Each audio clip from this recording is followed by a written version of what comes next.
नमस्कार दोस्तों, welcome back. आप देख रहे हैं कॉफ़ी विद सुमित जैन। दोस्तों, एशिया कप 2023 पाकिस्तान का मैच और इतना तूफ़ान भारत के प्लेयर्स ने शुरू में कर दिया था। जैसे शुभम गिल खेला है, जैसे रोहित शर्मा ने ठोका इनको, we hit the balls very hard, वो वाली बात थी। और इतना मज़ा आया उन दोनों को देखकर शुरू में कि ऊपर भगवान भी हिल गया था और बारिश डाल दी। और मुझे लगता था कि अगले दिन ये मैच नहीं होगा। उस दिन भी ये प्रेडिक्शन था कि 99% चांसेस हैं कि ये बारिश आएगी, और आई भी एक बार तो। बट आप देखिए, उसके बाद जो रोहित के जाने के बाद और शुभम के जाने के बाद हमें लगा कि शायद ये डगमगा जाएंगे, लेकिन केएल राहुल ने और जो हमारा विराट कोहली, इनका नाइटमेयर पाकिस्तान वालों के लिए, क्या मारा याद उन्होंने। मतलब कि इनको भगा भगा के इनकी नानी याद दिला दी। इनकी टांगें कांप रही थी उसके बाद, और इनसे खेला नहीं गया। मैंने इतना बीस्ट मोड भारत को खेलते नहीं देखा जैसे इन्होंने पेला है पाकिस्तानियों को। मैं कि इनको रोने की भी जगह नहीं मिली उसके बाद। और जो मुझे खुशी हुई है ना उसको देखकर, मैं आपको बयान कर नहीं सकता। अब ये हुआ कैसे, ये बीस्ट मोड भी। अभी तो इसके बाद सूर्य कुमार और हार्दिक पांड्या, क्या क्या प्लेयर पड़े थे, उनका तो नंबर ही नहीं आया है। ठीक है, और आप सोच के देखिए, ये 4 प्लेयर्स ने ही इनको नानी याद दिला दी। दोस्तों, ये हुआ क्यों? आपने कभी नोट किया है, जब वहाँ पर पूरे स्टेडियम में जय श्री राम के नारे लग रहे थे, भारत माता की जय नारे लग रहे थे, उस वक़्त टीटीपी, तहरीके तालिबान पाकिस्तान उनका पुराना नाम था, उन्होंने अब नया नाम रख लिया है टुकड़े टुकड़े पाकिस्तान। वो वहाँ पे नारे लगा रहे थे इन्हीं के देश के अंदर बैठकर कि तेरे टुकड़े अब हम करेंगे पाकिस्तान वालों को। दोस्तों, जैसे जैसे सनातन स्ट्रांग होता जा रहा है, हिंदू जुड़ते जा रहे हैं, हिंदू अवेकन हो रहा है, आप देखेंगे ये सारे जो है ना दूसरे, ये गिरते जा रही हैं विकटें इनकी। और विकटें भी ऐसे गिरी हैं कि भाई जितनी इनकी जीडीपी है उतने फ़र्क पे तो ये देश हमारे से हार गया। ये हालत है कि जीडीपी के नंबर्स, इनके जितने बिलियन की इनकी जीडीपी है उतने नंबर से ये हमारे से हार गए हैं। Biggest defeat ever of Pakistan versus India. Bharat बोलना चाहिए, इंडिया नहीं। यही होता है जब हम अपने रूट्स के साथ जुड़ते हैं, दुश्मन हमारे सामने खड़ा नहीं हो सकता। और अभी तो राम मंदिर बन रहा है, दिसंबर जनवरी तक वो भी तैयार होके हमारे सामने आ जाएगा। एयरपोर्ट हमारा अयोध्या जी में तैयार हो गया है, उसकी इनाग्रेशन कभी भी हो सकती है। और जिस दिन वो शुरू हो गया, उस दिन आप देखिए हिंदू और हिंदुस्तान की पावर, इन किसी को हमने अपने सामने खड़े होने देना नहीं है। यही हमारी ताकत है।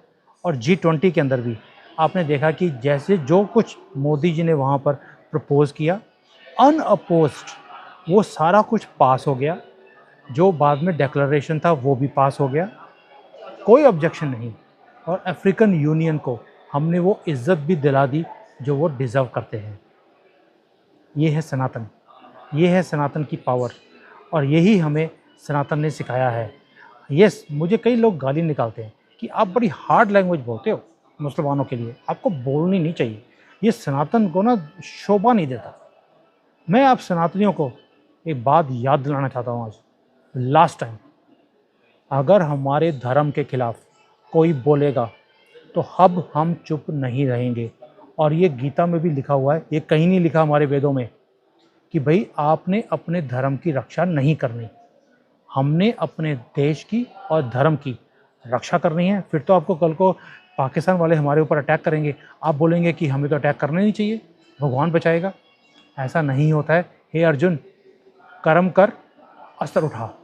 ये कृष्ण जी का ही वेदों उसमें लिखा हुआ है, गीता में। अब आप बोलेंगे ये जो नेगेटिविटी है या जो वॉर मॉन्गरिंग है, ये कृष्ण जी सिखा रहे हैं हमें। आपको कई हिंदू दिखेंगे जो ऐसी बातें बोलेंगे कि जी कृष्ण जी जो हैं वो तो युद्ध की बातें करते थे, वो तो फैसिस्ट थे, उन्होंने बोला कि आप कौरवों को उड़ा दो। तो आप ये सारी बातें हिंदुओं से सुनोगे, जो ये secular so called secular Hindu बनते हैं ना, अपने आप को बोलते हैं, यही गंद डालते हैं और ये मेरे यहाँ पर आकर भी ये बातें लिखते हैं कमेंट्स के अंदर कि भाई आपको मुसलमानों के अगेंस्ट ऐसे नहीं बोलना चाहिए, ये सनातन हमें नहीं सिखाता। सनातन सिखाए ना सिखाए, मैं अपने धर्म के लिए और अपने देश के लिए बोलता रहूँगा, हिंदुओं को जगाता रहूँगा, और जिसको नहीं अच्छा लगता बताओ, मुझे ज़रूरत नहीं है। बट मुझे ऐसे घटिया कमेंट्स की भी आपको सेकुलर होना चाहिए। We are not secular any more. ये सेकुलरिज्म ने ही हमें 1000 साल गुलाम रखा। मैं ना गुलामी सहन करी कभी, मैं तो चाइना में गुलामी सहन नहीं करता हूँ जहाँ पे बोलने की आज़ादी नहीं है। पंजाबी हूँ ना, मैंने वहाँ पर खालिस्तानियों की, हम लोगों ने ये बदतमीज़ी सहन करी ना, मैं किसी और की करता हूँ। और हिंदू अगर मेरे साथ बदतमीज़ी करेगा तो मैं वो भी सहन नहीं करूँगा। मुसलमानों को तो वैसे मैं सहन नहीं करता हूँ, समझ गए। अब आप एक चीज़ देखिए, G20 हुआ, वहाँ पे बाइडन आया। बाइडन ने वहाँ पर, जैसे उनका संडे को होता है ना कि जाते हैं चर्च में जाते हैं, तो वहाँ पे जो फादर होता है वो कोई ना कोई जो भी इनकी प्रेयर्स होती हैं वो करते हैं। तो बाइडन के लिए बुलाया गया, उसने प्रेयर करी, बाइडन ने अपना एक कॉइन उठा के उसको दे दिया। बड़ा रेयर है ये कॉइन को लेना, उसके ऊपर नंबर भी लिखा हुआ था 261। दैट मीन्स कि बाइडन ने अभी तक 260 लोगों को ये कॉइन दिया है, ये 261 था। ये बहुत बड़ी चीज़ होती है। मैटर ये नहीं है कि उसने ये कॉइन दिया, मैटर ये था कि उसने हिंदू राष्ट्र में आकर अपने वहाँ पर जो फादर है उनका, जो चर्च का होता है, उसको ये कॉइन दिया। और सब तालियां मार रहे हैं, सोशल मीडिया के ऊपर भी और टीवी के ऊपर भी। अभी आप सोच के देखिए, अगर मोदी जी अमेरिका में जाएं, वहाँ पे पंडित को बुलाएं, पूजा पाठ करें और उसको कोई माला उठाकर दे दें या कुछ भी और दे दें, सारे सोशल मीडिया पर और इंडियन मीडिया पे, जो बिका हुआ मीडिया है, उस पर हल्ला हो जाएगा। मोदी जी को ऐसा काम नहीं करना चाहिए था, वो भी अमेरिका में जाकर। दोस्तों, यही गुलामी की जंजीरें हैं जो मैं तोड़ने की कोशिश कर रहा हूँ और हर रोज़ प्रयास कर रहा हूँ। आप समझने की कोशिश करिए, ये जो सो कॉल्ड सेकुलर वाले जो सो कॉल्ड है ना, ये लोग, ये कैसे गंद और जहर घोल रहे हैं भारतीयों के दिमाग में और हिंदुओं के दिमाग में स्पेशली, कि ओ हिंदू मुसलमान के अगेंस्ट मत बोलो, इनकी जो झूठ वाली किताब है उसके खिलाफ मत बोलो, आपके गले काट देंगे। अरे भाई, ये अब गले काटेंगे तो अब 1000 हिंदू मेरे पीछे भी खड़ा है जो इनके गले काटेगा। चिंता क्यों करते हो? ये हमारे गले काट नहीं सकते, क्योंकि अब हमने भी तलवारें उठा ली हैं, अब हम इनको नहीं छोड़ेंगे। और यही तरीका है अपने देश की और अपने धर्म की रक्षा करने का। आपने अब कल देखा है ना कि कैसे वो जो घटिया आदमी था स्टालिन, उसकी फ़ोटो मंदिरों की सीढ़ियों में चिपकाई है हिंदुओं ने, और उसके ऊपर थूकते हुए और पैर चलते हुए, रौंदते हुए उसको अपने पैरों के नीचे चल रहे हैं। यही आंसर है इनका, और कोई तरीका नहीं है इस बदतमीज़ी को जो ये हमारे देश में हमने इनको अलाउ किया रहना के लिए, और ये यहाँ पर ऐसी बदतमीज़ी करते हैं हमारे धर्म के लिए और हमारे देश के लिए। हम बर्दाश्त नहीं करेंगे। अब इनको जवाब इन्हीं की भाषा में दिया जाएगा। अब राहुल गांधी वो ऊंचे ऊंचे हर जगह जाके बोल रहा है कि भाई डेमोक्रेसी ना खतरे में है भारत में। इनके लिए डेमोक्रेसी का मतलब है डीमन क्रेजी। मीन्स जितने भी डीमंस हैं, जो मतलब कि डीमंस मतलब कि कांग्रेसी है, जितने भी ये राक्षस प्रवृत्ति के लोग हैं जिसको हम डीमंस बोलते हैं इंग्लिश में, ये जितने डीमंस हैं वो क्रेजी हो गए हैं। इनके लिए डेमोक्रेसी वही है कि भाई डेमोक्रेसी खतरे में है। दैट मीन्स जितने ये पागल हुए हुए डीमंस हैं ये सारे अब खतरे में आ गए हैं। 24 में हम हार जाएंगे तो डीमन क्रेजी हो जाएगा और क्रेजी हो जाएगा। ये अपनी ही बात कर रहे हैं कि हम कांग्रेसी डीमन है ही हैं, हम क्रेजी हुए पड़े हैं और मोदी जी सबको नाप रहे हैं, इसलिए ये खतरे में आ गए हैं। दोस्तों, अभी ये पेरिस में बैठा हुआ था, वहाँ पे इसने बोला कि जो जो लोग ये डीमंस को क्रेजी कर रहे हैं, हम इनको 24 के बाद अगर हम जीत गए, जिसकी उम्मीद ज़ीरो है, लेकिन अगर हम जीत गए हम इन सब को सबक सिखाएंगे। दैट मीन्स मोदी गवर्नमेंट में जितने लोग हैं उनको सबक सिखाया जाएगा, परमानेंटली जेल कर दी जाएगी जैसे इंदिरा गांधी ने की थी। और जो हिंदू हैं जो मोदी जी को सपोर्ट करते हैं, इन्हें भी परमानेंटली इनका इलाज किया जाएगा। ये राहुल गांधी बोल रहा है मोहब्बत की दुकान, उसने प्रोग्राम रखा वहाँ पर। मोहब्बत किसके साथ है आपको मालूम है? मुसलमानों के साथ। और दुकान खोली है हिंदुओं के लिए। हिंदुओं की माँ बेटियाँ वहाँ पर नीलाम होंगी, उनकी इज्जत लूटी जाएगी, उनको बेचा जाएगा उस दुकान के अंदर। ये ऑलरेडी डिक्लेयर कर रहे हैं अपना एजेंडा ऑलरेडी, क्योंकि बेवकूफ़ तो है ही है, वो ऑलरेडी डिक्लेयर करता जा रहा है। मोहब्बत की दुकान में मैं उन सबको सबक सिखाने वाला हूँ परमानेंटली, जिन्होंने कांग्रेस नाम के डीमंस को क्रेजी किया हुआ आज की डेट में। दोस्तों, जो चाइना का, जो राहुल गांधी का जो माई बाप है वो है चाइना। चाइना की भी स्टेटमेंट आ गई है कि हिंदुस्तान में नेशनलिज्म बढ़ता जा रहा है, बहुत डेंजरस लेवल पर बढ़ गया है। और G20 के अंदर भी हमने वासुदेव कुडम का जो ये नारा लगाया था, सिर्फ एक ही कंट्री है जिसने इसके ऊपर ऑब्जेक्ट किया, वो था चाइना। क्यों? क्योंकि उसका मतलब है कि पूरा वर्ल्ड एक फैमिली है। चाइना बोलता है नहीं, पूरा वर्ल्ड एक फैमिली नहीं है, मैं इस फैमिली का दादा हूँ, पूरी दुनिया मुझे बिलोंग करती है, ये सारी दुनिया एक फैमिली नहीं है, मैं ही मैं हूँ। इसलिए उन्होंने ऑब्जेक्ट किया।